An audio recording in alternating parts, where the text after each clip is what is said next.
그냥 요한계시록을 그냥 이렇게 무조건 마구잡이로 읽는 것보다는 문학적인 장르로, 그다음에 해석학적인 장르로, 그다음에 신학적인 장르로.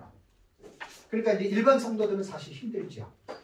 그래서 이제 이 계시록 1장 3절에 이 예언의 말씀을 읽는 자들이라고 말할 때는 단수거든요. 그게 바로 일반 성도들이 읽어도 되지만 그게 이제 그런 차원에서 말하는 게 아니에요. 그래서 이제 그런 성경은 제대로 우리가 제일 중요한 게 뭐냐면 항상 본문에 우리는 집중해야 되거든요. 성경 본문이 뭐라고 하느냐, 그게 바로 주경학적인 접근이에요. 그래서 이제 주경학적으로 목회자들이 깊지 않으면 본문을 접근을 못하는 거예요. 그러니까 그냥 단순히 얘기처럼 막 얘기저 얘기하고 뭐 두적인 얘기하고 뭐 얘기하고 그냥 이렇게만 이야기를 하니까, 아까도 제가 말씀을 드렸지만 요한계시록은요 14만 4천이 뭐냐, 두적인이 뭐냐 1대1로 따질 필요가 전혀 없어요. 그건 다 안 맞아요. 아까도 말씀드렸지만 이 사람이 요한계시록을 전체를 어떻게 보느냐가 가장 우선이고요. 전체를 보는 가운데 충돌이 없어야 돼요. 충돌이. 아멘. 이게 중요합니다. 이게 이제 중요하기 때문에 그거는 사실 웬만한 사람들은 분별 못 해내요. 그냥 뭐 하나 사건 가가지고 막 이렇게 얘기하면 막 하는데, 제가 이제 우리 스승한테 배운 거는 책을 보시면 알겠지만 전혀 충돌이 없어요. 저 사건들이 한 일에 딱 7년 안에 44가지 사건이 절대로 충돌이 없어요. 저건 참 하나님이 주신, 나는 우리 스승님에게 주신 선물이라고 생각하고, 그 이제 진리운동은 제가 하는 게 아니에요. 성령이 하시는 거거든요. 교회 역사는 성령이 하시기 때문에 하나님 어떻게 하실지는 몰라도 그냥 나는 최선을 다해서, 뭐 대구도 내가 오고 싶어 온 것도 아니고, 우리 동기 목사님이 참 이제 신 목사님 참 사랑하고 존경합니다. 성경 안에서 저렇게 학구적으로 공부하려고 하는 목사님들이 사실 그렇게 많지 않아요. 목사님들 신학 졸업하고 사실 끝이라고 생각하거든요. 절대 그렇지 않습니다. 죽을 때까지 공부하는 게 목사입니다. 아멘. 그래서 나는 우리 에스라에서 공부하기 싫으면 목사를 그만둬야 된다 그래요. 저보다 큰 형님들이에요. 우리 그 에스라에서 한 10명, 15명 정도, 서울에서 한 8, 9년인데 저기 은대하신 원로 목사님도 있고, 요한계시록만 50년 하신 목사님이 저한테 와서 3년을 들으셨어요. 그분은 이제 제게 되게 많이 격려를 해줬어요. 그분은 한국에 그분도 계시록 강사였고 계시록 하는 데를 다 가봤어요. 다 가봤어요. 그러면서 이제 저한테 격려를 해줘요. 장기용 목사님이 하는 게 진짜 뭐 그건 또 제 입으로 말하면은 그러니까 어쨌든 게 저는 뭐 잘하고 못하고를 떠나서 우리가 지금 알고 있는 게 그냥 어줍지 않게 그냥 드럼풍으로 카더라로 아는 거는요 확신이 없어요. 그래서 이제 요거를 제가 사실은 한 못해도 2시간, 3시간은 해야 되는데, 어쨌든 시간은 될 수 있는 대로 제가 일단 3시 반까지 좀 요약해서라도 제가 하는 걸로 하겠습니다. 이게 이제 70이라고 하는데, 어쨌든 우리가 이제 중요한 거는 뭐냐면 역사적 전천년의 종말론이 뭐냐, 확실히 족보를 알아야 돼요. 족보를. 우리 역사적 전천년은 초대 교부들의 그 신앙 사상을 물려받은 게 역사적 전천년입니다. 자부심을 가져야 돼요. 자부심을 갖고, 초대교회 이제 뭐 폴리갑, 이레네우스, 히폴리투스는 사도 요한의 직제자거든요. 이렇게 되고, 요거는 제가 어쨌든 오전에 말씀한 거는 생략하고, 이제 중요한 게 뭐냐면 초대 교부 때의 역사적 전천년이 2, 3세기까지 가다가 왜 그러면 역사적 전천년이 쇠퇴가 됐는가? 이거 분명히 알고 가셔야 돼요. 왜 종말론을 통해서 초대 교부들이 이렇게 이레네우스, 히폴리투스, 라틴티우스, 저스틴, 뭐 터툴리아니스 이런 사람들이 전천년으로 봤는데 왜 갑자기 어거스틴 때에 영적 무천년설이 확정이 되고 그게 왜 종교개혁 때까지 갔느냐 이거예요. 그래서 이거는 역사신학을 모르면 못 찾아내요. 왜 그런지. 그래서 제 책에는 3가지인데 제가 조금 이제 증거를 해서 4가지로 말씀을 드립니다. 첫 번째는 역사적 전천년이 우리는, 자 그렇다면 이제 이것부터 얘기 드릴게요. 사도 요한은 천년왕국을 어떻게 봤을 것 같아요? 무천년으로 봤을 것 같아요? 전천년으로 봤을 것 같아요? 사도 요한은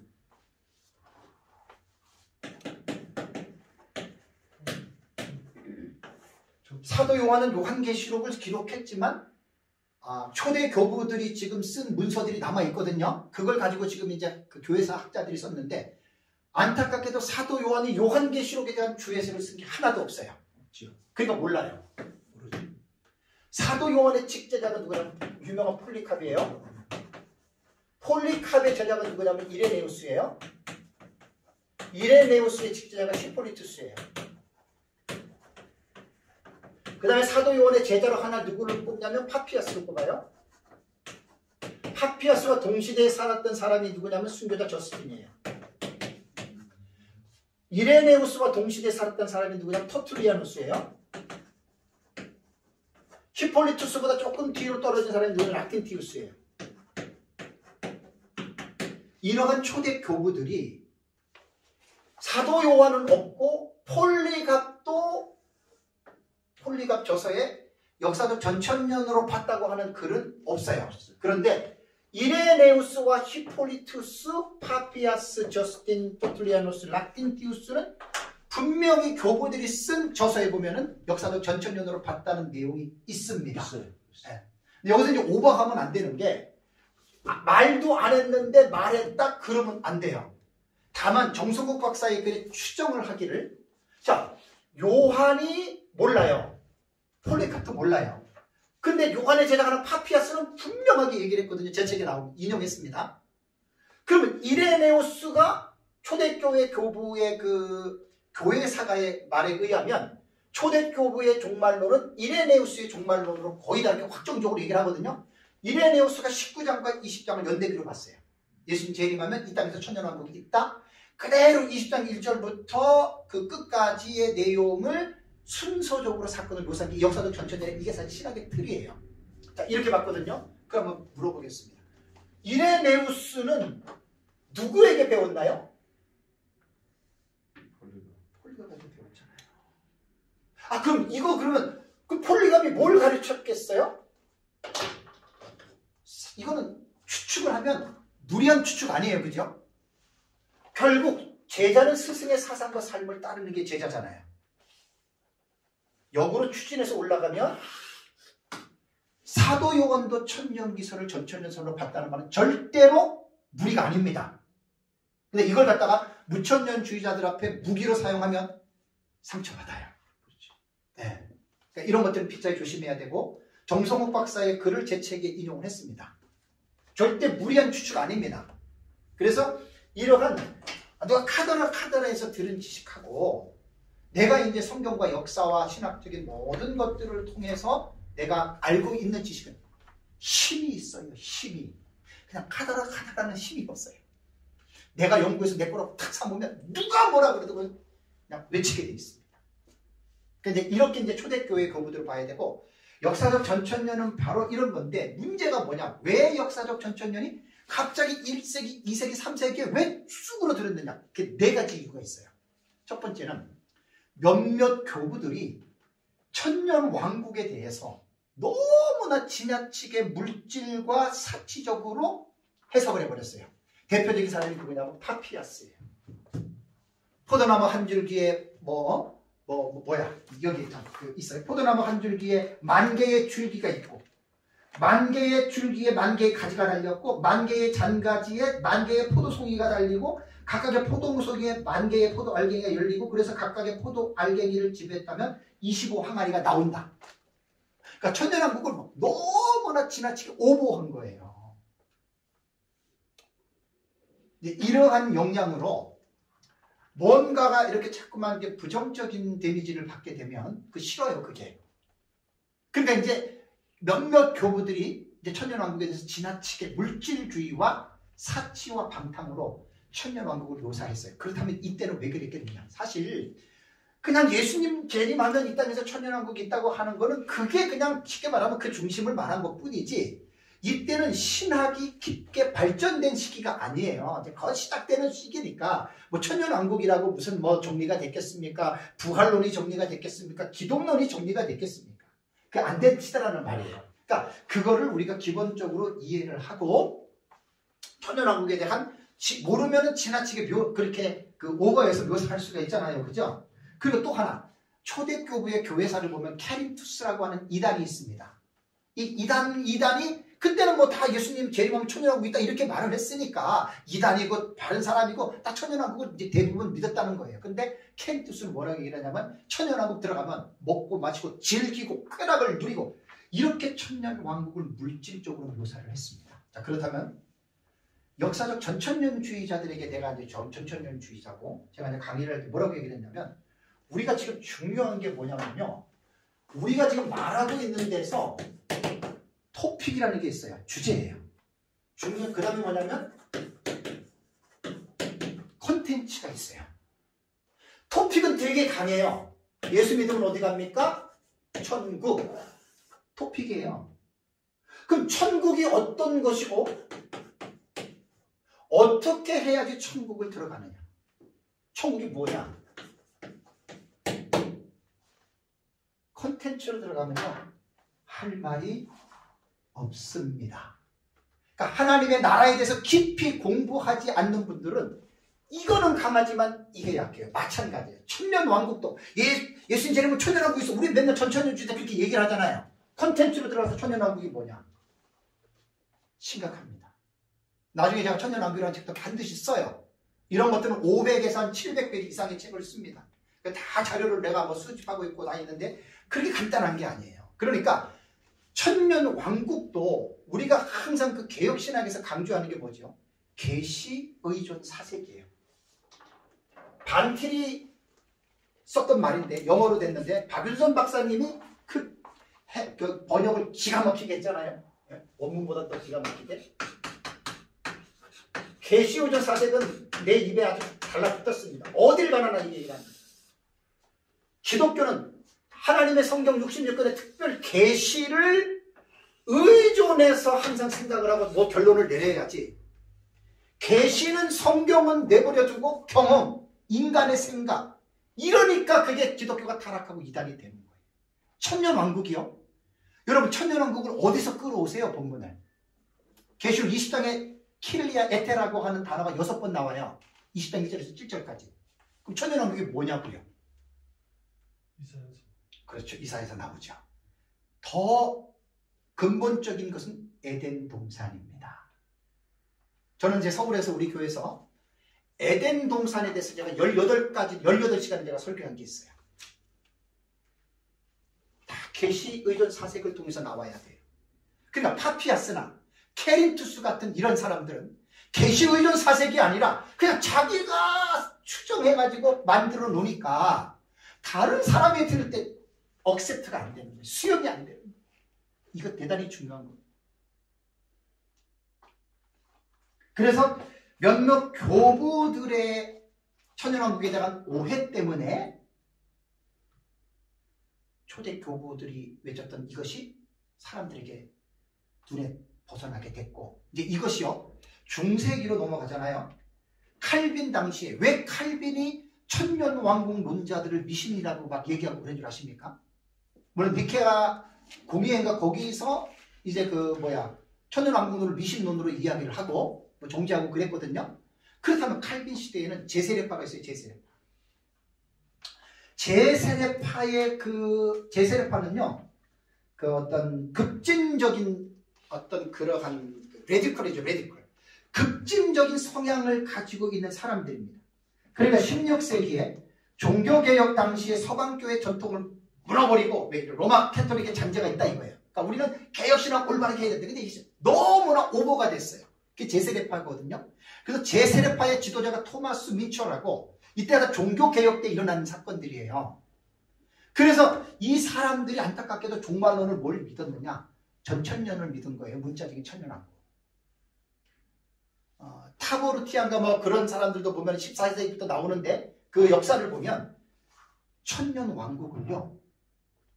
정치적인 쟁점으로 만드는데 천년왕국을 끌어갔었어요. 이 사람들이. 민처도 그렇고. 제가 타보르파의 혁명하고 민처의 농민의 날이 소논문이 저한테 있거든요. 읽어보고 너무 깜짝 놀랐어요. 그러니까 지금 문제가 뭐냐면 맨날 토픽만 얘기하지 말고 컨텐츠에 집중을 해야 돼요. 그러니까 역사도 전천년주의자들요. 난 우리 에스라 센터 막 소리를 막 질러요. 토픽만 얘기하지 말라는 거예요. 참 이건 정말 가슴 아픈 일입니다. 세대주의의 단점을 말하자면 본문이 주의가 약해요. 세대주의는. 근데 뭐가 강하느냐? 사건, 징조, 거기에 두 손 두 발 다 벗고 나가서 하고 있어요. 우리는 그게 중요한 게 아니고 텍스트가 중요한 게 텍스트가. 본문을 깊이 있게 주경을 먼저 해야 돼요. 그래서 계시의전 4색을 통해서 모든 종말론에 대한 지식이 나와야지 그게 온전한 지식이지요. 본문 주해를 덮어두고 왜? 죄송합니다. 실력이 안 되잖아요. 히브리 헬라어를 못 읽어내고 구문론에서 그 구문론을 못 읽어내잖아요. 설교자가. 동사 하나도 그 동사가 방향이나 태나 이런 것들을 못 읽어내잖아요.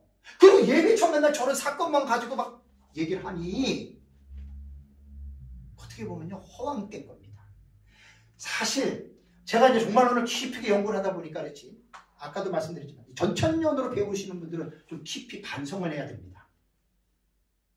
깊이 이렇게 반성해야 됩니다. 마구잡이식 되게 많아요. 그건 뭐 어쩔 수가 없습니다. 그건 내가 뭐라고 할 건 아닌데 모르는 사람들한테는 그게 이제 통하지만 아는 사람이 볼 때 너무 불편하지요.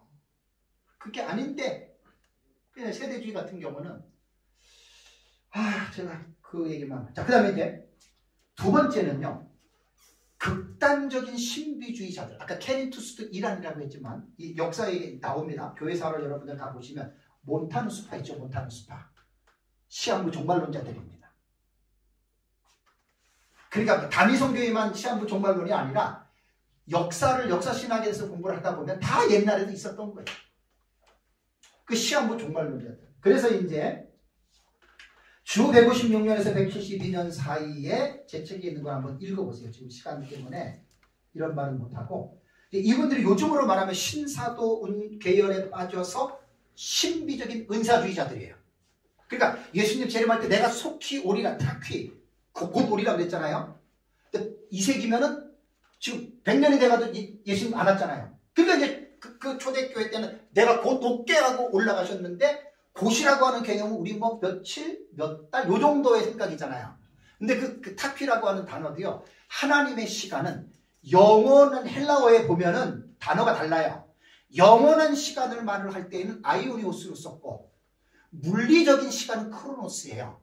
그 다음에 하나님의 특별한 특정한 때를 말할 때에는 크로노스, 카이로스예요. 카이로스.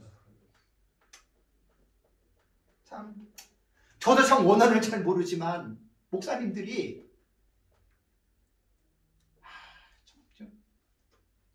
원어 좀 공부하셔야 돼요. 공부하셔야 돼요. 단어 하나하나의 의미들이 다르거든요. 그래서 카이로스는 특정한 때예요. 그러니까 이런 차원에서 성경을 제가 말하는 건 그 주경신학이잖아요. 제가 다 해봐서 알아요. 다 그렇게 들어가 봐야 돼요. 한 부분만 하지 말고 13만 4천만 하지 말고 1장부터 20장까지 다 들어가 보세요. 이거 얼마나 어려운 줄 아세요? 난 6년 걸렸다 그랬잖아요. 6년. 다 들어가야 됩니다. 주경신학. 사실 일반 성도들은 어림도 못 내잖아요. 그렇죠? 자, 한국교회 목사님들 얘기고 지나가는 말로 할게요. 한국교회 목사님들이 많은 사람들이 성평신도도 할 수 있는 설교들을 얼마나 많이 하는 줄 아세요? 그러니까 성도들이 앉아가지고 목사님 설교 딱 들어보면 참 웃기고 있는데 그러는 거예요. 왜? 저런 거 나도 할 수 있다는 거예요. 근데 목사님들이 주경신학적으로 조직신학적으로 설교를 한번 해보세요. 어디 성도가 무시하는 건 아니지만 그런 생각을 하겠냐고요. 목사님들 책임이에요. 본문을 깊이 있게 주경하는 거를 한국의 사실 교수들도 그렇고 목사님들도 그렇고 주의 설교하시는 분들 봤습니까? 진짜 가뭄에 콩나도 보기 힘들어요. 주의 설교를 하지를 못해요. 왜? 시간이 실력이 안 됩니다. 저는 안 되지만 계속 그래서 배워나가는 거예요. 그래서 극단적인 신비주의자들 몬타누스 파가 자기네들끼리 모여서 이제 막 사람들이 막 신앙적으로 막 나태하고 막 그냥 성령 충만하지 않으니까 이제 자기네들 기도하다 불 받은 거예요. 근데 이제 프리시밀라와 막시밀라라는 두 여자를 두고 몬타누스가 이제 기도하는데 막 예언, 환상, 음성을 듣고 이제 예수님이 곧 재림한다. 자기네 살고 있는 페부자 마을에 재림한다. 그러니까 이제 우리 예수님을 재림하고 이제 이게 공포와 이게 불안으로 조성하는 거예요. 이게 성도들 계시록 잘못 가르치는 거예요. 그럼 그래가지고 이제 이때 가장 난리가 났잖아요. 다미성교회처럼. 예수님이 그날 안 왔어요. 반드시 사회적인 지탄을 받잖아요. 그래서 이러한 치안부 종말론자들 때문에 이 사람들이 다 천년왕국이 써먹은 거예요. 천년왕국. 다음에 세 번째는 성경 해석법의 변화입니다. 클레멘트와 알렉산더의 오리겐이 우의적 해석, 풍요적 해석, 알레고리예요. 성경은 문자로 해석하지 말고 문자 이면에 담겨 있는 그 미닝을 끄집어내라는 거예요. 칼빈이 들으면 무덤에서 당장 나올 말입니다. 이런 게 지금 참 칼빈은 제자들에게 뭘 강조했냐면 성경은 문자적 해석을 하라고 강조했어요. 단 모형론에 있어서 타이포올로지, 모형론에 있어서 기독론에서만큼은 상징 해석을 모형론으로 해석하라. 그런데 지나치게 하지 말아라 그랬거든요. 근데 칼빈 신학을 따르는 칼빈의 후예들이 상징의 해석이라는 게 알레고리 해석이 뭐예요? 그분들은 이렇게 얘기를 합니다. 이렇게 말하면 요한계시록은 묵시문학이기 때문에 상징을 해야 된다. 아니에요. 절대로 아니에요. 그래서 나는 역사적 전천년이 우리 요한계시록을 박윤선 박사님이 역사적 전천년주의죠. 책에도 내가 인용했잖아요. 박윤선 박사님은 칼빈주의의 가장 올바른 형태가 역사적 전천년주의다. 박윤선 박사님 자신 있게 말한 거예요. 그럼 뭐냐? 역사적 전천년 성경 해석의 정체성이 뭐냐? 문자적 해석을 우선하는 거예요. 그 다음에 상징의 해석으로 가는 건데 부천년은 문자 안 돼. 문자 틀렸어. 다 상징이야. 길성남 교수님 고신데 길성남 교수님의 책에 그 책을 한번 읽어보세요. 나 깜짝 놀랐어요. 어거스틴이 이상주의 상징의 해석을 5세기에 처음 확립했잖아요. 어거스틴이 강도 만난 그 이웃에게 대한 설교를 한 건 그 원문을 한번 보세요. 그 해석한 건. 와! 완전 사입이 2단입니다. 어거스틴 수준이. 그게 왜 그런 줄 아세요? 상징 해석을 한 거예요. 칼빈은 그걸 절대적으로 반대한 거예요. 주박은 교회다.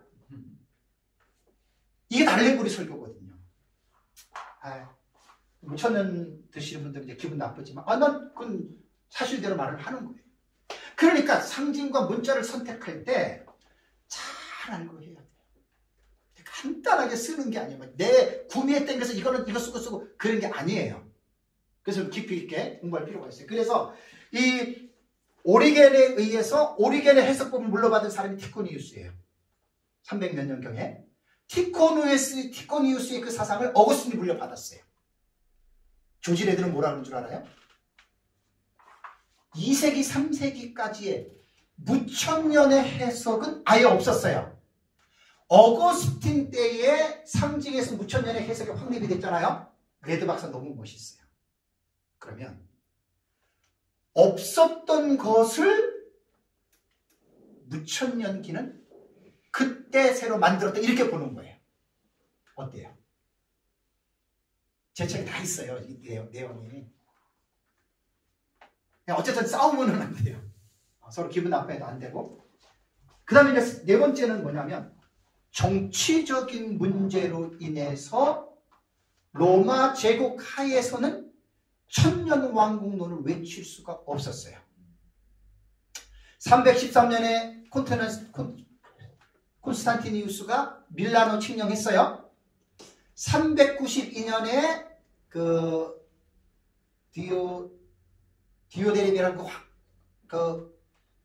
교황이 국교화를 했어요.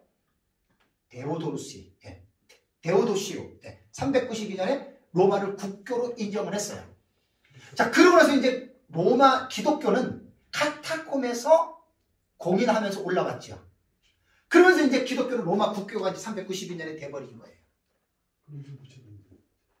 자, 그러니까 지금 뭐냐면 기독교는 제국과의 연관이 있잖아요.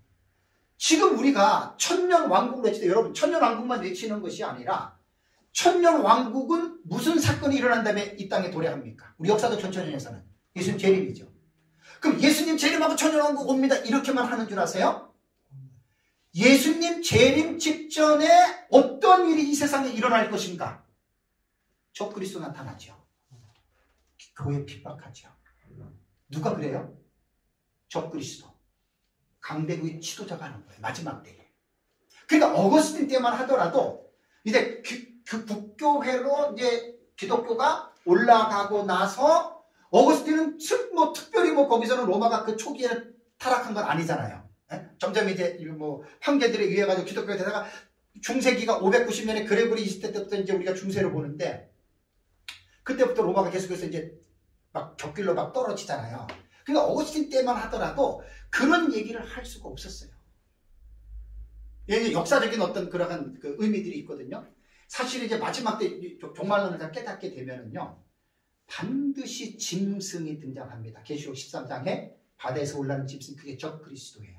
그럼 적그리스도가 어떤 자냐? 안티크라이스트, 그리스도를 대적하잖아요. 곧 교회를, 성도를.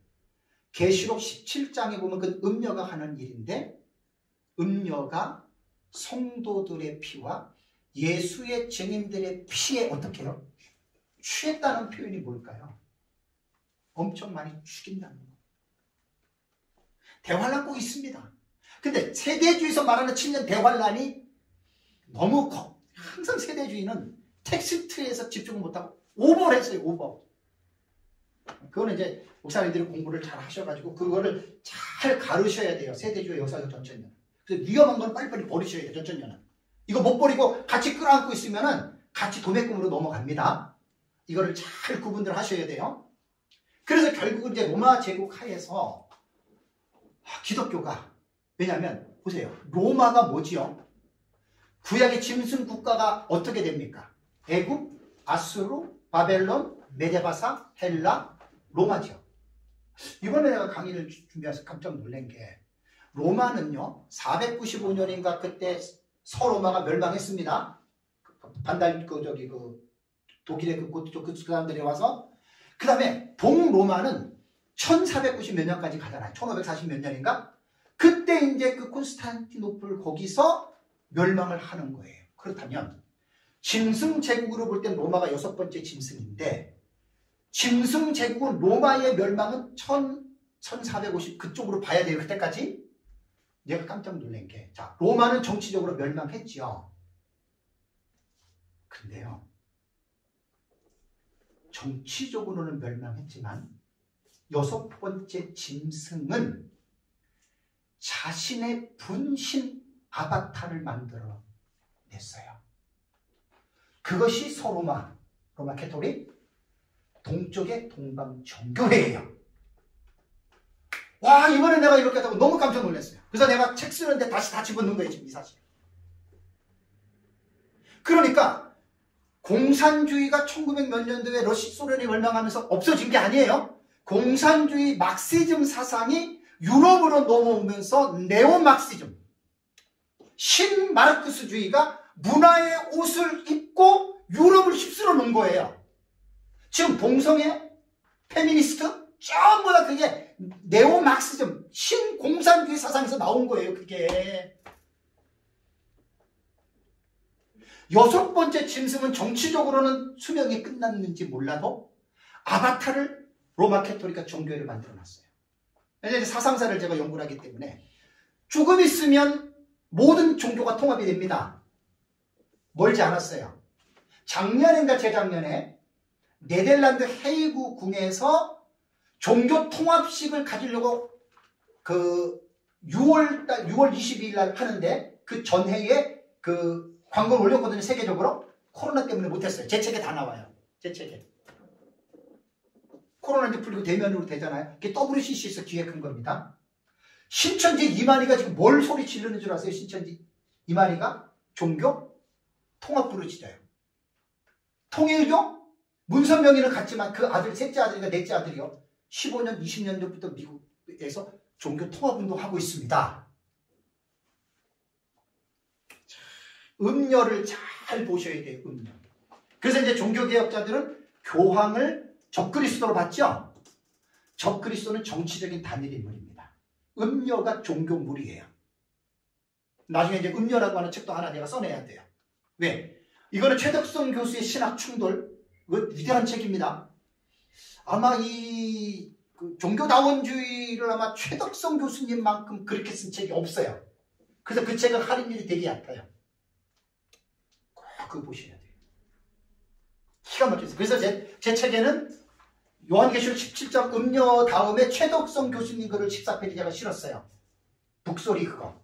내가 최덕성 교수님의 글을 내가 알고 사상을 알기 때문에 메일 보내가지고 교수님의 글을 제 책에 싣고 싶습니다. 허락해 달라고. 그래서 최덕성 교수님 허락해가지고 제 책에다 실었어요. 기가 막힙니다. 신학 충돌은 꼭 보셔야 이제 이 신학 사상이 종교개혁 이후에 청교도 시대가 100년 나오죠. 그 다음에 자유주의 나오죠. 자유주의에서 신정통주의 나오고 그 다음에 세대주의 나오고 신근본주의 나오고 신복음주의 나오죠. 이 신학 사상을 목사님들은 잘 읽어내셔야 돼요. 마지막 때는 신학의 변질입니다. 그래서 제가 나중에 두증인도 제가 한 20 몇 시간을 강의를 해요. 계시록 11장에 두증인 나오죠?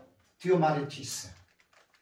두증인에 대한 계시가 성경에 17장에 나옵니다. 이것도 제가 책을 한번 낼 거예요. 서울에서 한 강의가 20 몇 시간 한 게 있고 연구해 놓은 게 다 있거든요. 그러니까 우리 마지막 때 14만 4천은 두증인이에요. 마지막 시대 사명자입니다. 근데 처음 듣는 사람은 무슨 말인지 안 되지만 14장 4절과 5절 5가지 자격을 해석해 보세요. 구원받은 사람은 절대로 될 수 없어요. 절대로 될 수 없어요. 유튜브에 제가 그 경기 북부 지회에서 강의한 거 두증인 꼭 한번 들어보세요. 절대로 두증인 14만 4천 구원받는다. 절대로 될 수 없습니다. 14장 4절과 5절 5가지를 한번 해석해 보세요. 제 책에 다 나와 있어요. 그 주회를 그렇게 해놨어요. 그래서 이 정치적인 문제로 인해서 사실은 천년왕국 하면 예수님 재림해야 되고 적그리스도 해야 되고 핍박을 하는데 그때는 이제 팍스 로마나 시대니까 기독교 핍박은 외적인 핍박은 안 했잖아요. 그러니까 이제 이러한 메시지를 외쳐야 할 메신저들이 시대적인 상황에 극박함이 없기 때문에 전천년 천문왕국 말을 할 필요가 없었다는 겁니다. 자, 그러고 나서 르네상스 시대의 종교개혁 이전의 200년 시대를 들어가면 존 후스와 그 다음에 영어 성경 위클리프 있잖아요. 그죠? 그 사람들이 르네상스 시대 사람들이거든요. 그 사람들이 이제 로마가 썩을 만큼 썩어서 종교개혁 이전의 선구자들이에요. 그들이 외쳤단 말이에요. 로마를 짐승이 적그리스도고 잘못했다고. 영어로 번역했다고 위클리프 화형시켜 주겠잖아요. 얀 후스도 마찬가지고. 그리고 다음 교황이 저놈 끄집어내 해가지고 그 무덤에서 뼈가지고 하는 걸 뭐라 그래요? 화형시키는 거 다시. 로마 캐톨릭이 그런 종교입니다. 참.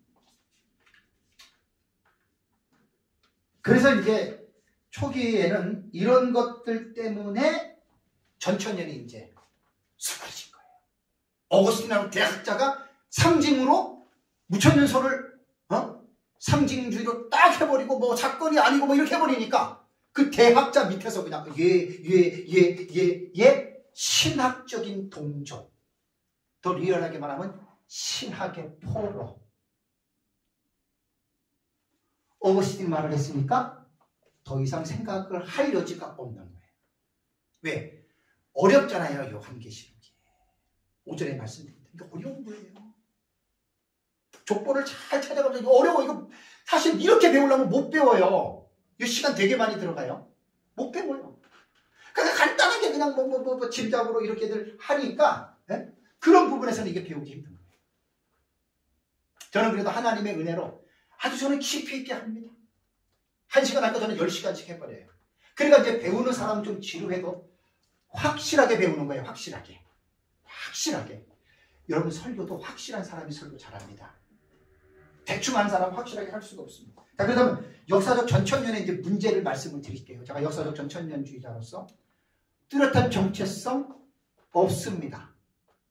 제일 배우기 힘든 게 역사적 전천년이에요. 역사적 전천년은 너무 넓어요. 와, 이거 너무 넓어요. 여기서 내가 증거를 대면 정성국 박사님의 역사적 전천년의 세계적 현황이라는 책은 꼭 사셔야 돼요. 없으신 분들은. 전천년 하신 분 그 책이 아주 귀한 책입니다. 그 신돌에서 나온 거예요. 정성국 박사 그 책을 신돌로 구입해가지고 반드시 사세요. 2만 원인가 그래요. 그 책에 보면 정성국 박사는 한국의 역사적 전천년의 맥을 잇는 사람을 7명을 얘기를 했어요.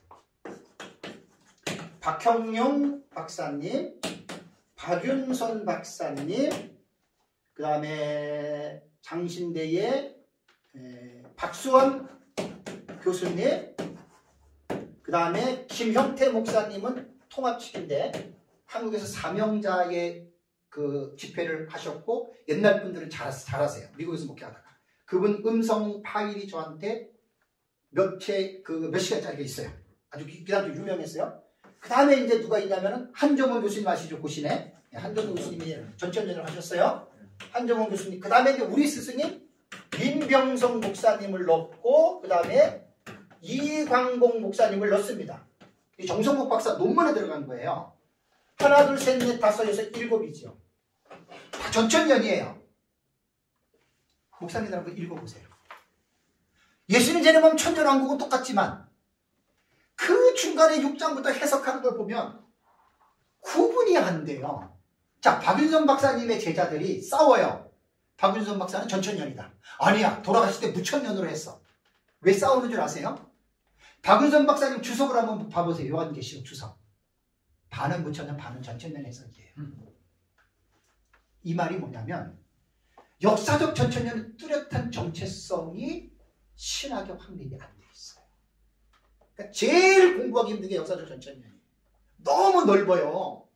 그러니까 어느 장단에 춤을 춰요. 어느 장단에 춤을 추냐고요. 또 하나는 역사적 전천년의 문제는 아까도 내가 계속 말하지만 세대주의가 좀 섞여 있는데 물과 기름을 구분을 못해요. 물과 기름 달라요? 이건 고도의 지식이 필요합니다. 달라요. 물과 기름 달라요. 그래서 역사적 전천년주의자들도 너무 혼란스러워. 왜? 모르니까. 분별도 지식 있는 사람이 분별하지 지식 없는 사람은 분별 못해요. 저 예비초 먹으면 저 축제 부활장 먹으면 이러고 그냥 끝나거든. 그러니까 이게 하나의 전체적인 윤곽을 못 잡는 거예요. 그냥 나랑 맞으면 나랑 같다 그러고 나랑 틀리면 이렇게 지금 하는 게 이게 지금 여러분 그러한 지금 입장입니다. 그래서 저는 뭘 강조하냐면 역사적 전천년은 일치된 신학적 입장을 하루빨리 신학자들이 모여서 뭔가 결론을 내려야 돼요. 그래서 저는 옛날부터 우리 에스라에서 강의할 때 춘추전국 시대를 내가 많이 얘기를 했어요. 중국에 통일되기 전에 약 100개의 나라가 서로가 싸우려고 지들끼리 막 치고받고 싸웠죠. 주나라가 나중에 통일하잖아요. 역사적 전천년은 마치 이런 식이에요. 4분 5열. 너무 많이 갈라져가지고 다들 이렇게 얘기를 하니까 이게 일치가 안 되는 거예요. 일치가. 그래서 이제 저는 모르겠습니다. 하나님이 어떻게 하실지는 몰라도 저는 학자는 아니에요. 그냥 목사예요. 일개 목사인데 계속해서 요한계시록을 깨닫고 가르칠 때마다 이런 마음을 하나님이 계속 내 안에 불같이 주는 거예요. 그래서 내가 할 수 있는 일은 간단해요. 내가 어디 가가지고 하기도 없는데 무슨 강의를 하겠어요? 부르면 가서 하지만 그래서 제가 하는 일은 책을 써내면 돼요. 이렇게 책을 써내면 이게 내 작품이 되거든요. 종말로는 제가 10권 정도는 써냅니다. 지금 이제 조금 멘탈이 조금 내가 이게 좀 아직까지 회복이 안 돼가지고 지금 이제 좀 그런데 기본적으로 10권은 그냥 다 지금 있어요. 머리에. 그리고 책을 써내면 책이 남잖아요. 그죠? 책이. 그래서 하나님이 건강을 주실 때까지는 하나님이 가서 전화를 하는데 나는 가서 전화를 이제 자세는 돼 있어요. 저는 1년이고 5년이고 10년이고 종말은 다 가르칠 수 있는 그런 내용이 나한테는 많아요. 그러니까 나는 주먹구구식으로는 안 해요. 주먹구구식으로는. 그러니까 어떤 내용이 종말론에 대한 주제가 딱 오면 그냥 내 나름대로 딱 한 게 있으니까 거기서 내가 추려가지고 맞는 시간에 또 대상이 어떤 사람이냐에 따라서 내가 그걸 조절할 수는 있거든요. 그래서 지금 역사적 전천년이 일치된 것이 없기 때문에 하루빨리 이것을 이해해내야 됩니다. 자, 이제 마지막으로. 그럼 요한계시록 어떻게 읽어야 되느냐? 그냥 읽으면 이해가 되나요? 오전 강의를 딱 항상 기억하세요. 묵시문학 장르로, 해석학적 구조로, 신학적으로 영원한 베이스예요, 이게. 이런 베이스를 무시하고 그냥 무조건 가서 배우지 마세요. 차라리 모르시는 분들은 제가 하나하나 탁탁 해서 배우면 제일 빨라요. 그건 걱정할 것도 없어요. 근데 이것저것 많이 들은 사람들은 이거 아닌데 질문해요. 죄송한 얘기지만 힘들어요. 그렇지만 저는 나와 다르다고 뭐라는 안 해요. 그냥 그대로 가세요. 원래 여러분 공부를 할 때는 이렇게 하는 겁니다. 자, 내가 무천년이에요. 전천년을 배우러 갔어요. 하루를 배우든 열흘을 배우든 배워요. 들으면서 저거는 우리가 보는데 안 맞는데 이 사람은 못 배워요. 나는 공부할 때 이렇게 했어요. 나랑 달라도 내가 이 사람 거를 배우려면 이 사람 제자가 되는 마음으로 배우면 돼요. 비판하지 말고. 배우고 나서 내가 이 사람의 걸 감을 잡잖아요. 그때 이제 내 걸 가지고 딱 비교를 하는 거예요. 이 사람이 학구적인 자예요. 많은 사람들이 이렇게 안 해요. 그냥 딱 들으면서 이건 아닌데 뭐 10만원 뭔데 못 배워요. 그냥 그 사람은 자기 것만 그냥 하는 거예요. 그것도 정리되지 아니한 혼란스러워. 사실 제 거는 아까 제가 일부에서 말씀드린 대로 역사적 전천년으로 미래주의 해석입니다. 미래주의 해석. 그것도 철저한 미래주의입니다. 역사적 전천년은 다 미래주의라 그러는데 박수원 박사님 같은 경우는 1261을 무천년과 똑같이 신학적 전체로 가요. 상징으로. 박수원 박사님 주석 저한테 다 있어요. 그러니까 이제 이런 것들은 박수원 장신대에 그 교수님도 제가 언제 한번 만나서 한번 만날 분들도 많아요. 왜냐하면 나는 역사적 전천 종말론을 연구하는 입장에서 난 교수님들 참 존중합니다. 교수님들. 뭔가 이 전천년주의자들끼리 모여서 뭔가의 어떤 하나는 안 되겠지만 어느 정도 이게 그 우후죽순처럼 된 걸 좀 정리하고 뭔가 이렇게 탁 해야 되거든요. 그래서 이 역사적 전천년은요. 오전에 말씀드린 대로 이러한 차원으로 역사적 전천년을 읽어내야 됩니다. 그러면서 이제 이런 부분들에 있어서 일치된 견해를 이제 수립을 해야 되거든요. 그렇다면 역사적 전천년은 뭐냐? 무조건 역사적 전천년이 아니에요. 다니엘서 9장 24절과 27절 한번 보세요. 다니엘서. 이게 이제 제일 중요한 내용입니다. 나는 이 본문만 보면 한 10개월 정도 이것만 했어요. 저는 10개월을. 우리 교회 설교도 그렇고 목사님들도 그렇고 그래서 52시간을 했어요. 한번 우리 24절과 다니엘서 9장 24절 27절 한번 같이 읽겠습니다.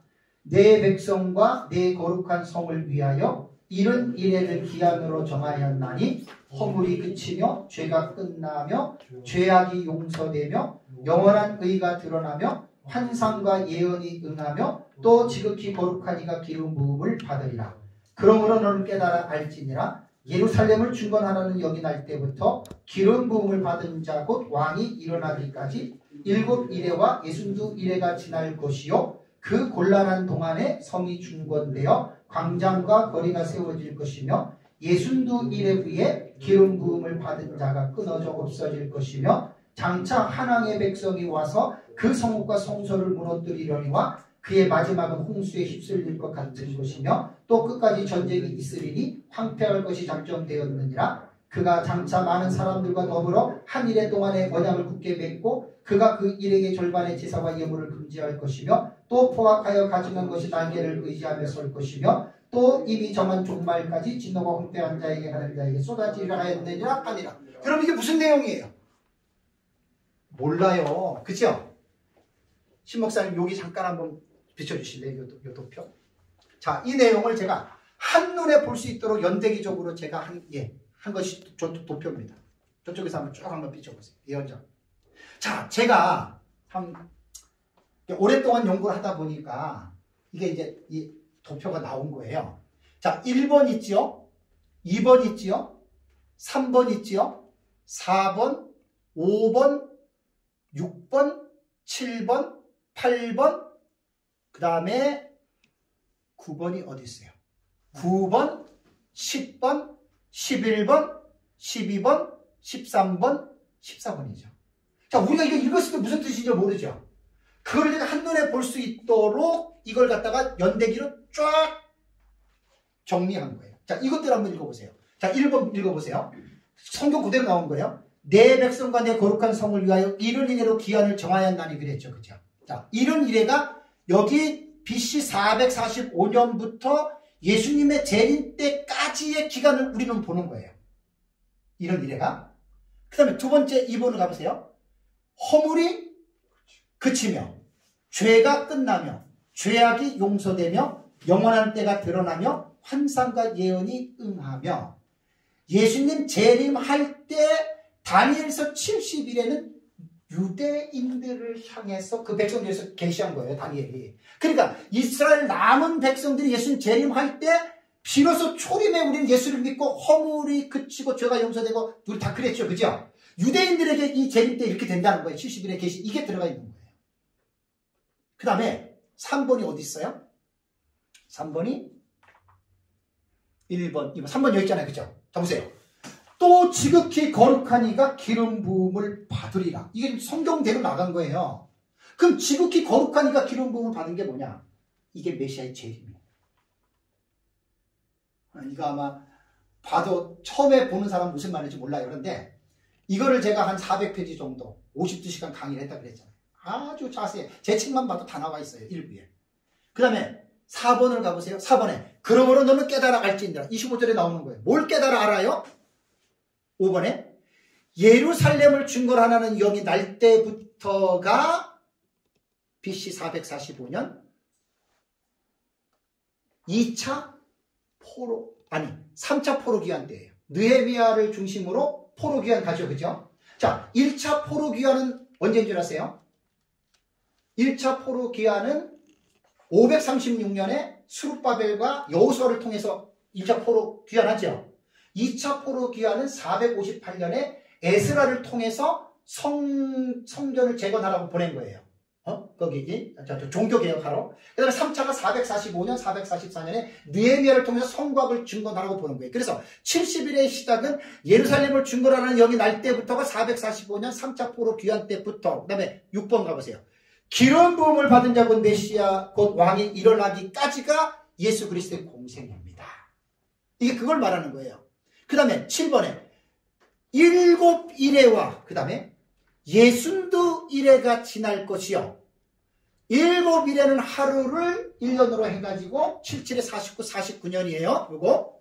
그래서 7일에가 끝나면 62일에는 480, 이거는 434년이 돼요. 그래서 합치면은 69일에까지가 AD 38년인데 AD 38년은 예수님의 그 공생애로 보는데 6년을 마이너스로 빼야 돼요. 그 책을 읽어보세요. 지금 시간 있으면 다 얘기를 하면 되는데 이거 그러니까 이제 제가 말씀드리잖아요. 빨리빨리 하는 강의는 안 남아요. 목사님들 이왕 공부하기로 했으면 제대로 배우셔야지 빨리빨리는 그냥 넘어가요. 정말 이건 안타까운 거예요. 그거 다 설명하면 금방 이해가 되는데 이게 왜 마이너스 중이에요? 이거 지금 캐스션만큼 남잖아요. 그 다음에 6번 있죠? 7번, 8번. 그 다음에 9번이 뭐예요? 그 곤란한 동안에 성이 중건되어 광장과 거리가 세워질 것이며 이것이 느헤미야를 통해서 성곽이 건축된 사건을 말합니다. 자세한 내용은 일부의 책에 다 나옵니다. 그 다음에 이제 8번, 9번 했죠? 10번 가보세요. 62일에 후에 기름 부음 받은 자가 끊어져 없어질 것이며 예수 그리스도의 죽으심입니다. 죽으심. 그 다음에 11번이 뭐죠? 장차라는 말이 나오잖아요. 그죠? 여러분, 히브리어 성경에 장차라는 원어 없습니다. 이 장차 없습니다. 이 장차라고 하는 부사는 우리말이 번역을 하면서 장차라고 하는 부사를 넣었는데 원어상으로는 없지만 의미상으로 이게 존재돼요. 존재하는데 이게 이제 사실은 70일의 계시에서 이게 지금 아주 뜨거운 어떤 이슈가 되는 내용이거든요.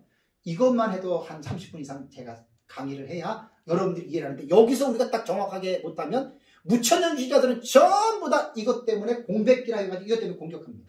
그러니까 잘 이거는 배우셔야 돼요. 장차 그 다음에 12번으로 가보세요. 장차 한 왕의 백성이 와서 그 성과 성소를 무너뜨리려니 그러니까 이렇게 말하면 몰라요. 그래서 이거를 52시간을 공부를 했다니까요.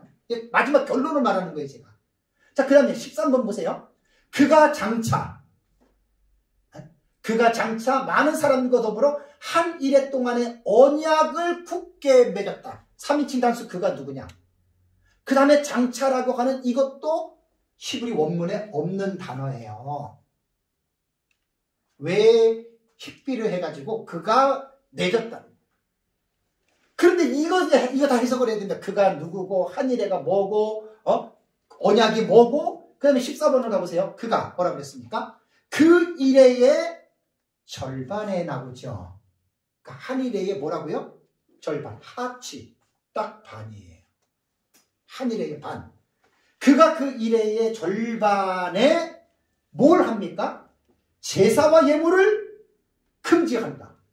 그럼 누구 제사와 누구 예물을 금지합니까? 이게 다 이스라엘 백성들을 말하는 앞으로 장차. 그 다음에 또 포악하여 가져간 것이 날개를 의지해 설 것이며 또 이미 정한 종말까지 진동 한편에 쏟아지리라.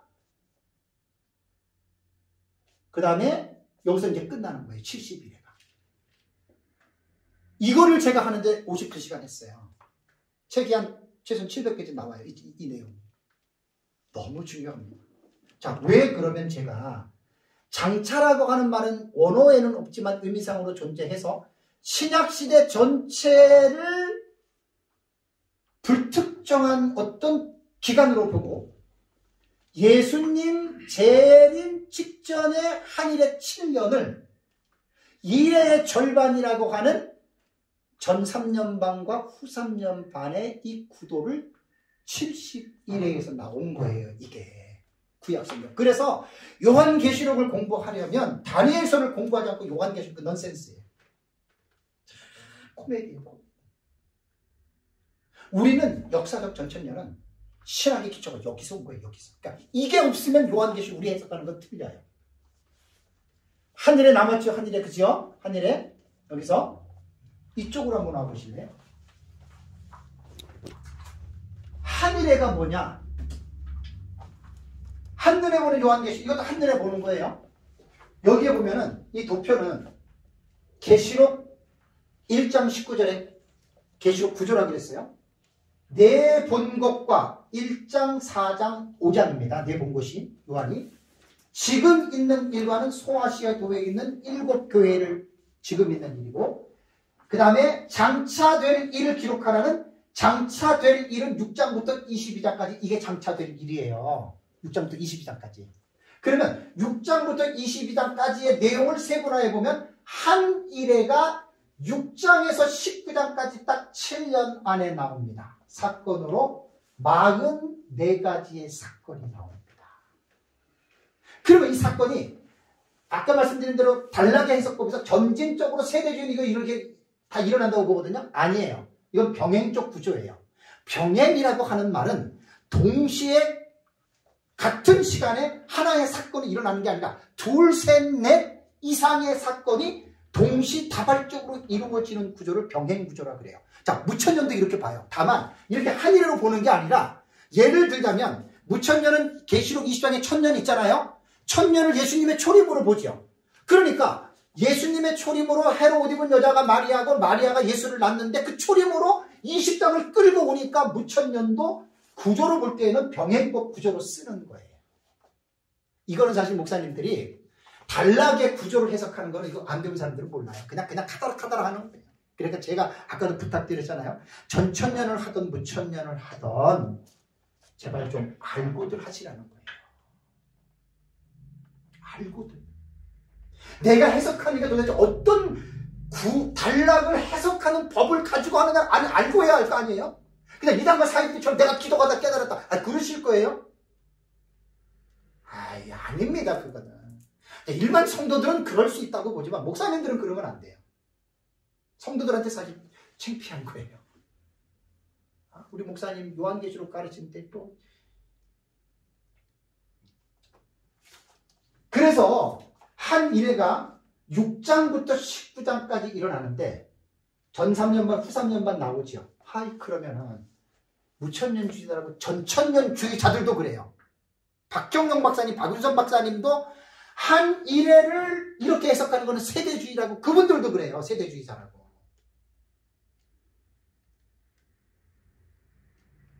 이레네우스와 히폴리투스가 제 책에 있습니다. 뭐라고 이야기를 했냐면 이레네우스는 그의 논문에 있어요. 2세기 사람이잖아요.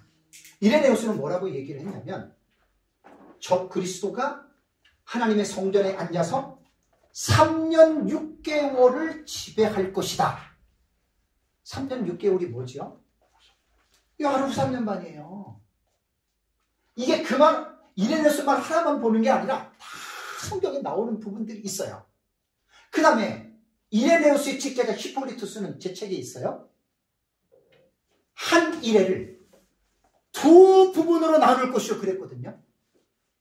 그 무슨 말이죠? 한 이레를 전 3년 반, 후 3년 반으로 나눈다는 말이죠. 그래서 한 이레를 전 3년 반, 후 3년 반으로 구분해서 나누는 역사의 최초의 신학자가 누구냐? 이레네우스, 히폴리투스예요. 그들의 논문에 있다고요. 그 책을 가지고, 그 내용을 가지고 제가 제 책에다가 넣은 거예요. 그러면 물어볼게요. 저 하늘에서 보면 다들 무천년이나 전천년 신학자들조차도 세대주의라고 이야기를 하지요. 여러분, 세대주의가 언제 나왔습니까? 19세기 나왔잖아요. 이거는 신학자들도 역사를 모르는 무지의 소치에서 나온 겁니다. 제 책은 그렇게 쓴 거예요. 제가 제 책에는. 그런 부분들. 이거 이제 공부하는데 몇 년 걸려요. 자세하게 하는데. 이거 하는데. 근데 정말 저는 참 감사한 건 뭐냐면 이게요. 개혁 신학 입장에서 이거 제 주해를 한번 다 읽어보시면 자신 있게 제가 말할 수 있는 게 전혀 해석하기 충돌 없어요. 이거 제가 한 게 아니고 우리 스승이 했다 그랬잖아요. 그걸 제가 하나로 종합 정리를 제가 한 거예요. 하나님이 주시는 지혜로. 그래서 이거 그렇게 단시간 만에 배울 수 있는 내용은 아닙니다. 단시간만. 근데 이거 잘 배워가지고 우리 교회에서 보통 제가 처음에 설교할 때 오전에 저는 1시간 반 설교하고 오후에 1시간 반을 1년을 했어요. 7년 전에 요한계시록 처음에 주의할 때 그게 이제 제 책의 시작이 된 거예요. 딱 1시간 반씩 합니다. 저는. 와, 1시간 반 지겨웠었더니 그건 목사님들이 길들이게 달렸어요. 20분 30분 설교는 그 성도들은 20, 30분 지나면 몸이 비틀어지거든요. 저희는 그때 한 7, 8명 정도 그 당시에는 돌아가시지 않고 그랬을 때 보통 제가 1시간 설교는 우리가 기본이고 요한계시록은 워낙 중요하기 때문에 1시간 반 설교를 했는데 특별히 지루한 성도는 없어요. 왜? 제가 그렇게 가르쳤어요. 그래서 요한계시록을 제가 7년 전에 우리 교회에서 할 때 오전 1시간 반, 오후 1시간 반 해가지고 1차적으로 맞춰놓고 그 다음에 이제 저 요한계시록의 저거를 목회자들 대상으로 요한계시록 학교로 2년 했습니다. 2년. 그게 이제 제 책의 강의안이 된 거고 그리고 이제 재작년 6월에 책을 쓰면서 주해를 집어넣어서 책이 마무리가 된 게 이제 재작년 10월 달에 이게 마무리가 된 거예요. 자, 됐습니다. 15분 남았습니다. 사실 지금 이게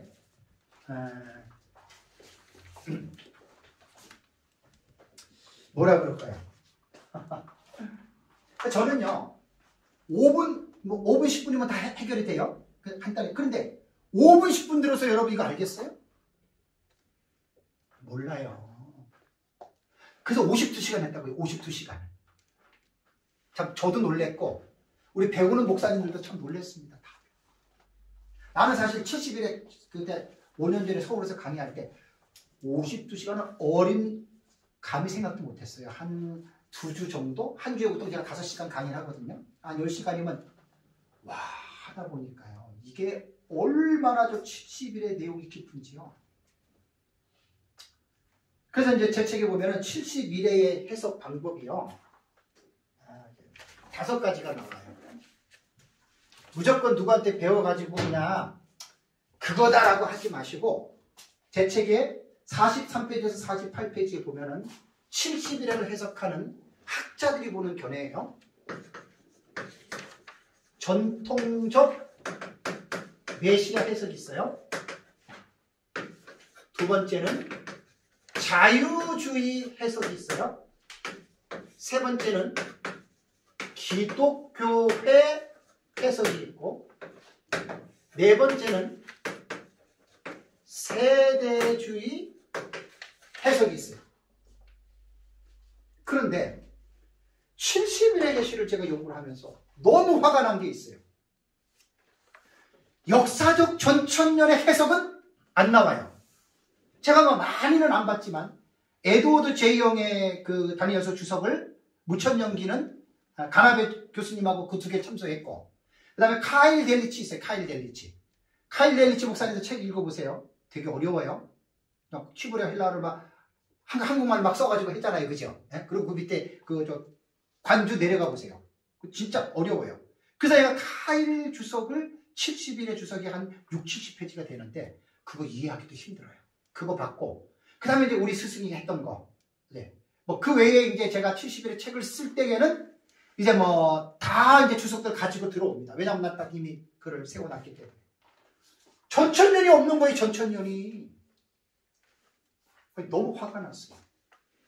그리고 다들 뭐라고 얘기하냐면 세대주의 70일에 틀렸대요. 내가 오기가 났어요. 화가 났어요. 그래서 제 책에는 다섯 번째, 역사적 전천년 해석을 넣고, 여섯 번째, 개혁주의 전천년을 내가 두 개를 추가한 거예요. 잘 읽어보세요. 사실 오해는 하지 마세요. 70일에 제 거 이거 한 100페이지 되는데 목사님들 읽어도 이거 소화해내기 힘들어요. 그래서 이 전통적 메시아 해석이 이게 무천년 해석이에요. 에드워드 제이 영. 그러니까 70일에가 AD 70년에 끝난 거예요. 자유주의는 안티오코스 4세 에피파네스 그 중간기 시대에 70일에 끝났어요.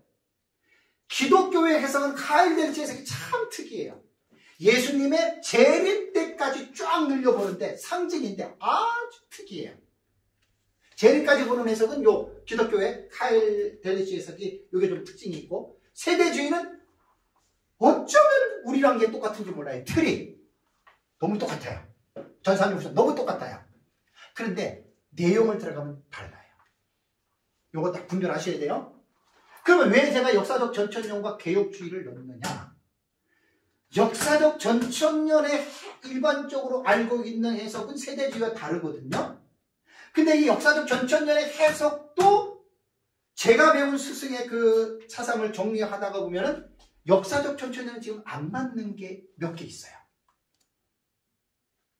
그래서 이제 제 책을 잘 보시면 한정건 교수님이 봤던 그 70일의 해석도 제가 집어넣고, 그 다음에 역사적 전천년주의자들 이강 목사님 등과 해서 왜 우리가 보는 것과 틀린지에 대한 걸 아주 자세하게 넣어놨어요. 저기 장차라고 하는 것도 Continuous Theory, 연속적인 이론과 그 다음에 Gap Theory 해가지고 한 일회를 연속적으로 보는 해석이 있고 갭 이론으로, 간격 이론으로 보는 게 있어요. 이거 세대주의로 보는 거예요. 근데 세대주의뿐 아니라 역사적 전천년 그렇게 봐요. 그런데 역사적 전천년에 대한 이 논문이 없어. 안 나와요. 그래서 화가 나가지고 자존심 상해. 내 책에는 넣은 거예요. 그래서 이제 앞으로 제가 이 70일의 계시는 세계적인 박사학위 논문감 됩니다. 저는 하긴 없어도 그 정도로 중요한 본문이에요. 나는 이미 거의 다 잡아놨기 때문에 이제 거기서 내가 이제 유명한 이제 주석가들만 넣고 더 풍성하게만 해놓으면 70일의 계시가 이렇게 중요한 거예요. 왜냐하면 이게 없이 저게 안 나온다. 무천년에게 있어서는 70년에 끝났어요. 70일에. 그리고 저거 인벌브를 시킬 수 있어요? 없어요? 끝난 거예요. 절대 연결을 못 시켜.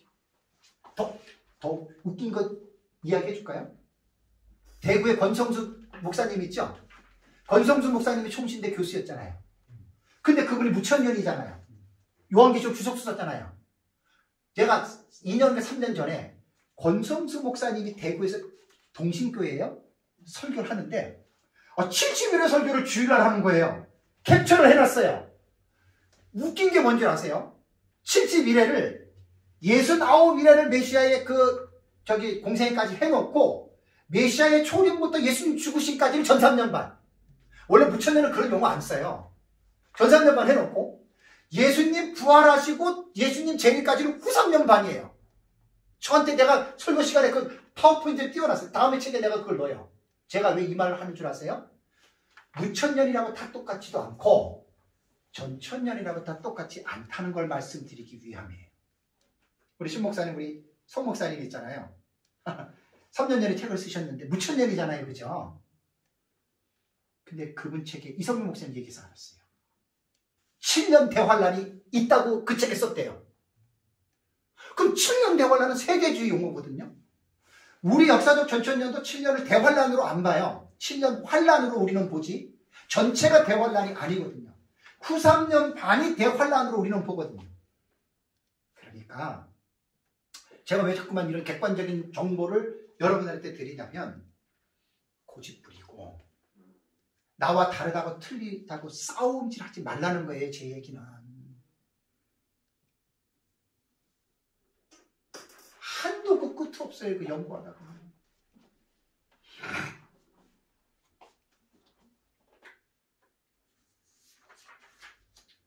그래서 연속적 이론하고 간격 이론은 되게 중요합니다.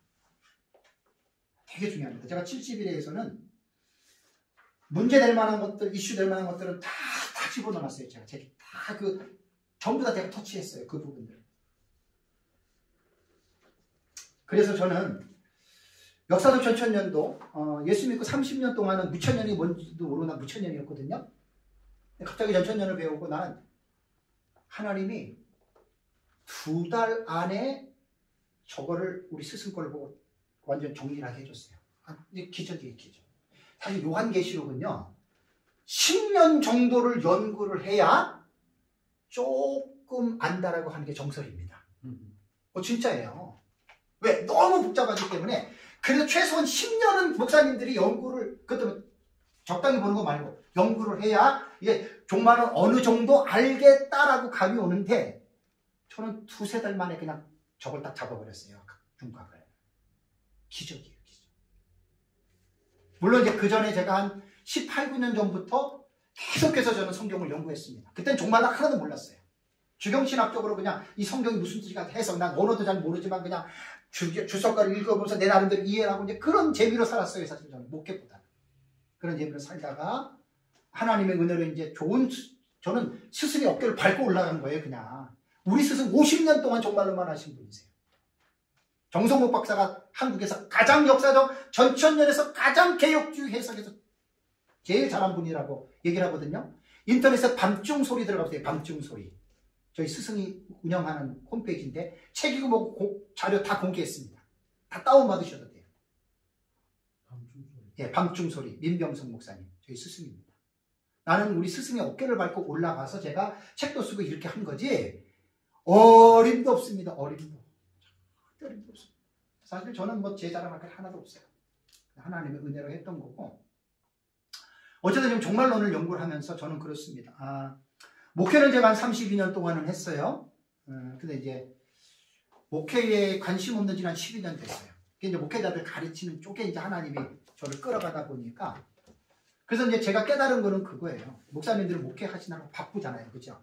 하루 종일 성경 연구 못해요. 왜? 양들을 돌봐야 되잖아요. 저는 양이 별로 없어서 성경만 연구시킨 거예요. 하나님이. 그럼 하나님이 왜 그랬겠어요? 섬기라고 저에게 준 거예요. 목사님들 이렇게 하루 종일 앉아서 연구하기 힘든데 저는 그거를 계속 해왔거든요. 해왔기 때문에 이런 부분들을 이제 목사님들을 어디서나 부르면 노예든 어디든 나는 어디서 부르면 가서 지금 제가 이걸 하는 거예요. 이거를. 이게 이제 저의 사명이에요. 그래서 저는 12년 전부터 뭐 목회에 대한 그런 딱 솔직한 얘기로 접었습니다. 그냥 성경 연구하는 쪽으로 그렇게 이제 왔는데 앞으로도 마찬가지예요. 뭐 내일을 모르고 난 지금도 살아가는데 내일을 모르고 살아요. 참 그 육신적으로 볼 때 참 좀 힘들게 사는 사람입니다. 하나님이 살게 하시니까 이게 사명이니까. 그래서 이제 저는 은퇴에 대한 개념보다 우리 스승님이 지금 91살이거든요. 한 달에 한 번씩 줌 강의를 하세요.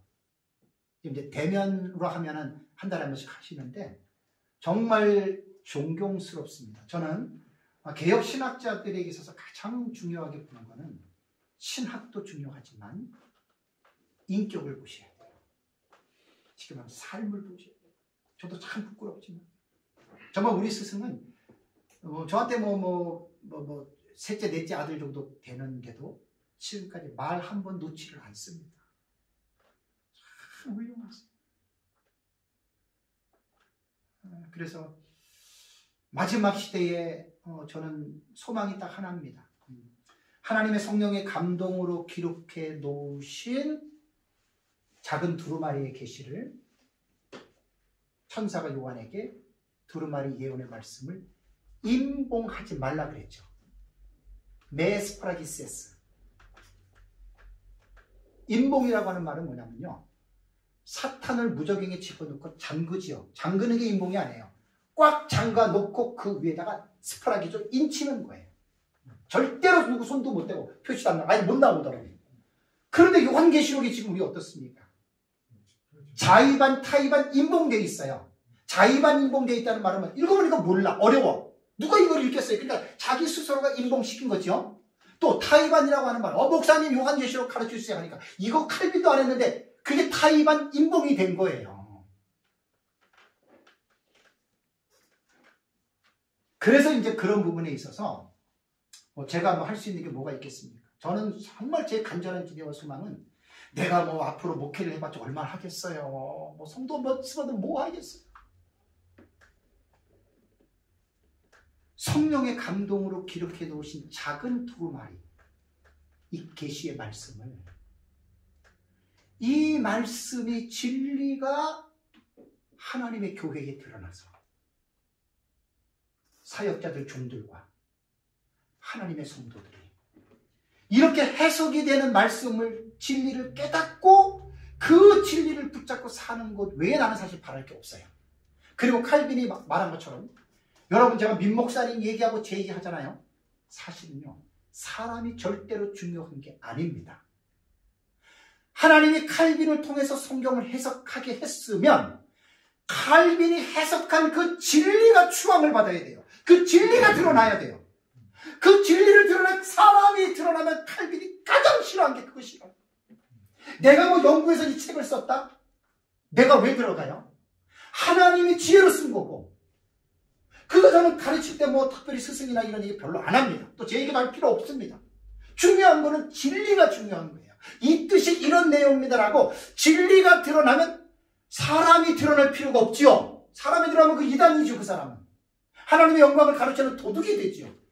그래서 진리를, 목사는 그거예요. 진리를 드러내놓고 성도들이 목사의 입을 통해서 나오는 진리를 깨달아지면 목사님 감사합니다, 그런 뜻이군요. 그럼 목사 잊어버려야 돼요. 목사가 왜 들어가요? 지가 잘났나요? 해 아래 새 것이 어디 있나요? 성령의 감동을 우리 깨달은 거지. 그러니까 우리는 사실 종이에요. 하나님이 이렇게 이 말씀의 뜻이 이런 것입니다 하고 성도들이 아멘 하고 살아가면 목사의 기쁨은 거기에 있는 거예요. 돈 많이 내고 목사 사주고 그래서 기쁨이 아니에요. 사도 요한이 말한 것처럼 내 자녀들이 진리 안에서 행한다는 말을 듣고 그것만큼 기쁜 게 없다 그랬죠. 사실 우리 주의 종들은요, 목사님들은 그런 부분에 사실은 중심을 가지셔야 돼요. 그래서 진리가 드러나면 목사님 오늘 설교 은혜 받았습니다. 그래, 그게 아니고 감사하죠, 그죠? 진리가 드러나면 사역자는 기쁜 거예요. 너무 즐거운 거예요. 첫째인, 둘째인, 셋째인, 넷째인, 이게 무슨 뜻이냐? 성도들이 목사님이 이제 깨달았습니다 했을 때, 그리고 그 믿음대로 아까 우리 선배 목사님 말씀처럼 계시록을 가르치니까 성도들이 변화된다. 얼마나 감사해요. 우리는 사실 도구입니다. 도구입니다. 말씀을 맺겠습니다. 대구 지역에 어쨌든 우리 동기 목사님, 신 목사님이 어쨌든 와서 좀 이제 같이 은혜 좀 나누자 그래서 제가 여러 가지로 이제 나름대로 연구를 계속 하고 지금도 계속 하고 있어요. 오늘 가면 또 이제 제가 이 원고가 계속 업그레이드 돼. 이게 책이 되는 거예요, 책이. 그래서 계속 해놓고 앞으로도 제가 좀 써야 할 내용들의 책들이 많이 있습니다. 근데 이제 그게 결코 내가 할 수 있는 건 아니에요. 저도 이제 우리 형님들에 비하면 상당히 젊다고 하지만 많이 제가 조금 쇠해졌어요. 그래서 연구 쪽에 너무 몰입하고 쉬지를 못해가지고 제가 봐도 1, 2년 사이에 확 늙어버렸어요. 제가 1, 2년 사이에. 근데 제가 건강을 관리 못하면 제 사역 못하거든요. 그래서 조금 예, 우리가 하나님의 나라의 같은 동역자잖아요, 그죠? 같은 동역자니까 어쨌든 목사님들 계신 곳에서 마라나타 다이애라 그랬죠? 예, 우리 회장 목사님 잘 또 중심으로 그러니까 작은 두루마리를 받아 먹어야 되거든요. 먹고 이제 이것을 1260일 동안 다시 예언한다는 말은 새로운 복음을 예언하라는 말이 아닙니다. 다시 예언은 새로운 내용을 예언하라는 게 아니라 우리가 알고 있는 가장 중요한 요한계시록의 테마가 뭐냐면 예수 그리스도의 재림이에요. 그 재림을 성도들에게 다시 예언해서 예수님 재림 직전에 성도들이 잠자지 않고 깨어있도록 깨우는 사역이 요한계시록 사역입니다. 어떤 사람들은 요한계시록 해가지고 교회 부흥된다. 천만에요. 절대 교회 부흥 안 됩니다. 그러니까 요한계시록을 부흥의 수단으로 쓰는 사람들은 회개해야 됩니다. 다시 깨우는 사역입니다. 왜냐하면 예수님이 인자가 올 때에 믿음을 보겠느냐. 소돔과 로세 때처럼, 그죠? 고모라 때처럼, 그죠?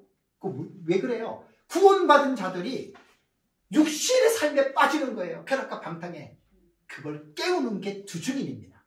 그게 다시 예언하는 것이고 영원한 복음을 전하는 것입니다. 절대 다른 내용 아닙니다. 복음은. 유한계리온이라고 하는 말은 절대 다른 거 아니에요. 깨우는 사역이에요.